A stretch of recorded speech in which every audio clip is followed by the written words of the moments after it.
enjoy having freedom. A lot of people would say that one of the best parts of life today is the amount of freedom that we have. And I feel like naturally people believe that the more choices and options we have, the more freedom we possess. But actually, I think that's wrong. I mean, bro, I really am no expert, but just walk with me for 1 second. Like, think of when you're bed rotting, scrolling Netflix, trying to find something to watch. If you don't already have a specific show or movie in mind, you're going to search for 15 minutes minimum. It's not because you can't find anything good to watch, but you're just searching for the best option. The problem is that the possibilities are endless, so it becomes way too tiring to choose which option you'll enjoy the most. I mean, this is one of the most popular examples of the paradox of choice. Like, it basically just means that having too many choices leads us to feeling overwhelmed and anxious. And we'll be less happy with the decision we make, if we even make one.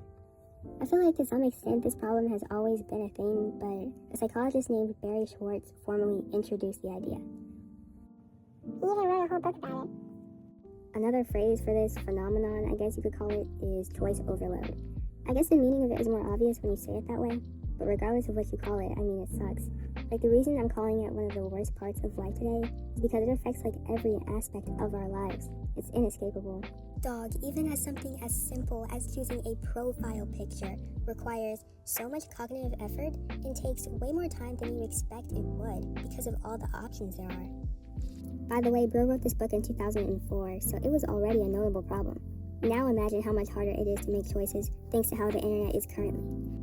In so many different ways, like from dating apps to music choices to like finding your own personal style, making decisions now has just become overcomplicated and anxiety-inducing, to be honest. Even figuring out what you want to have for dinner, like, it's just not that simple anymore. And honestly, it's pretty weird because having access to unlimited choices seems like an indicator of freedom. Like, we have the freedom to make whatever choice we want. But listen, Barry says that drowning in possibilities makes us doubt our choices and eventually become paralyzed. And I agree with Barry, to be honest. Like, genuinely, how do you know that out of hundreds of options, the one you choose is the best? In most cases, you don't. Like, this is why playing Dress to Impress is genuine torture for me. Or maybe my style is just buns, who knows. But the reality is, when there are less options, it's easier to make a decision that will make you happy, because you can weigh the pros and the cons. But in a world where there are rarely ever just two options, when you finally make a decision, you can't help but be a little unsatisfied and wonder if you made the right choice. Another one of my biggest gripes is just how much time it consumes. Like, it's an exhausting process to make choices, but also it's a time-consuming process. Like, I recognized this when I tried using an app called Notion. Basically, if you don't know what it is, it's a productivity app, so you can keep track of your tasks that you need to get done for work or for school. What makes the app unique is that you have so many different options on how to decorate it to your liking. Don't get me wrong, there's no problem with a little personalization. But it's like, how much time was I spending trying to find a banner or a color scheme to organize the stuff I had to do? I could have just gotten started and got it done by that time.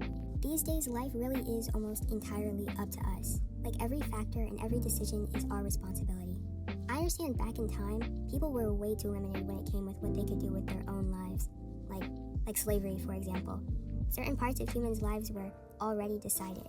And I know for obvious reasons why that was bad, but now I feel like it's the complete opposite, and it's to our detriment. Like, there are genuinely no limits.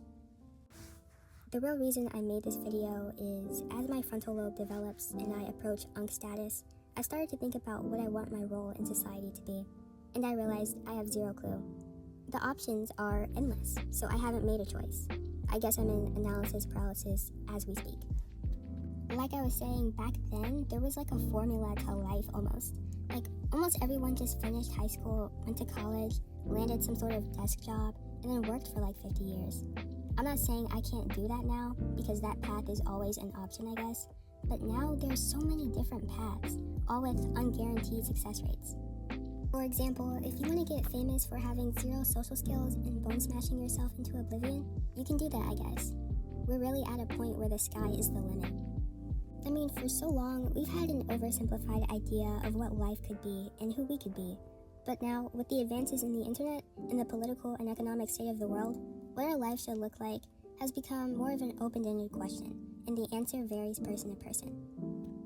I'm actually so happy I could put these thoughts into words because I was starting to think this was a problem I was experiencing on my own. None of this could have happened without Mr. Schwartz. But to end on a more positive note, I'm not saying that the abundance of options today is the worst thing to ever happen to mankind or that we're doomed or anything. Like, obviously, it makes life more interesting and less monotonous when we have a variety of options. It increases individuality, and to a certain degree, I feel like it does give us a measure of freedom. And there are always going to be difficult choices to make in life, but regardless of what others say, I don't see anything wrong with backtracking a little, like switching up and choosing a different path if the one you chose doesn't work out. It's never made sense to me to just choose one direction in life without taking any detours or experimenting for some time. Ultimately, I don't know. I think the way to overcome the paradox of choice is by accepting that even out of a million options, there's never going to be a perfect choice.